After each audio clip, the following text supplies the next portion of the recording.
Aloha, good morning. This is Caron B Davis of Caron B Realty International, and very thankful that Jane Goodsill's joining us again today. As I mentioned, I was intrigued by her book, Voices of Hawaii, Volume 2, and the subtitle for this book is Preserving Island Culture One Story at a Time. And, Jane, how do you find all these wonderful people to interview? It's kind of magic, Caron. I will be innocently talking to somebody and he will say, maybe you should go talk to so-and-so. And so then I'll say, will you make an introduction? And they do. And then next thing you know, I'm sitting with so-and-so. And this is exactly what happened with the next story I wanted to read to you. Somebody said, this guy is a most beautiful furniture maker. And I said, well, okay, I'll go talk to him. I don't have any idea why I need to talk to a furniture maker or how it's going to fit into my book. But the name of the book is Voices of Hawaii, and each chapter has a different title. And this is Voices of Treasures. And under Voices of Treasures is a chair for the Dalai Lama. And the man I'm interviewing is named Ty Lake. Ty says, I made a Hawaiian lap steel guitar for a friend. And I figured I'd make one for myself at the same time. When I realized that I didn't have time to learn how to play it, I gave it back to him. He went to a Slack Key Music Festival at Maunalani Bay Hotel. A man approached him and ended up buying the guitar. The man asked to meet the maker of the guitar and came to my shop. Looking at my woodwork, he said, would you be interested in making a chair for the Dalai Lama? I said, yes, I would. It turned out the Pillars of Peace tour was coming through Hawaii in 2015. This man and others were sponsors for the tour. Intrigued by the challenge, I said yes. Arranging this tour involved the Secret Service and the State Department, and it was a big deal. What parameters was I given for building this chair? 1, the Dalai Lama likes to sit cross-legged. 2, he likes to have a place to put his tea. And that was it. So Ty says, what was important to me?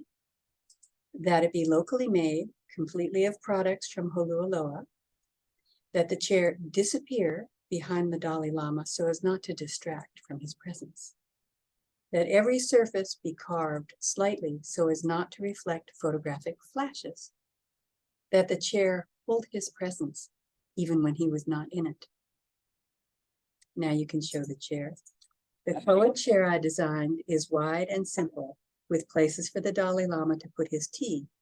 I felt very lucky to be fully entrusted with the design and creation of this piece, and to have such talented lahala weavers as neighbors to weave the seat. My aim was to be in a sacred place of creation while designing and making this chair, so it would honor the Dalai Lama. It was a joy to see him sitting comfortably in it. How special is that? That's amazing. It really is. Just amazing. So where is that chair today? Do we know? I believe that Ty is storing it. Yes. For when the Dalai Lama may come by again. He has his chair waiting for him.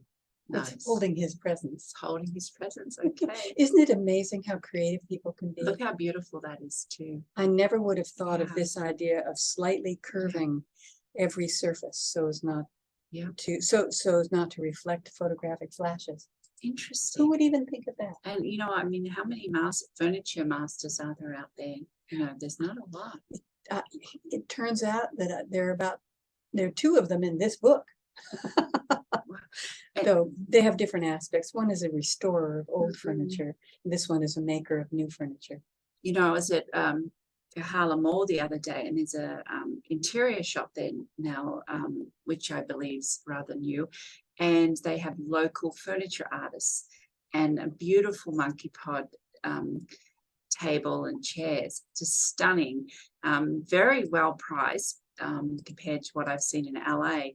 And it's a must visit, so you might want to go and visit. They're all a lot of local woodworkers bringing their products into this shop right now. That was one of the things. The subtitle of this book is Preserving Island Culture One Story at a Time. And in the first book, it was more story of the generation that shaped the Aloha State. This is more the craftspeople. So I interviewed the woodworker and the person who makes lahala and all kinds of craftspeople. The man who makes feather cloaks and capes for the elite and for sale now. And many of the artists had things to say about how they can use their creativity, but it's a challenge because they also want to represent ancient craft very accurately, but they don't want to keep doing the same thing over and over. They want to be able to also use their own creativity to make the craft go beyond where it was originally. And there's a part in this book where the gal says, my friend was using a glue gun to put feathers on. Oh, And the friend said, what's wrong with that? The Hawaiians would have used a glue gun if they had it.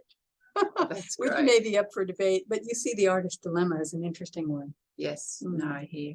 Well, thank you for being with us again today, and what a wonderful story. And I give it to all the craftsman furniture people out there, because it's not easy, and it's so gorgeous to see such a beautiful piece. Thank you. Much mahalo, Jane. Thank Until you. next time. Thank you, Caron.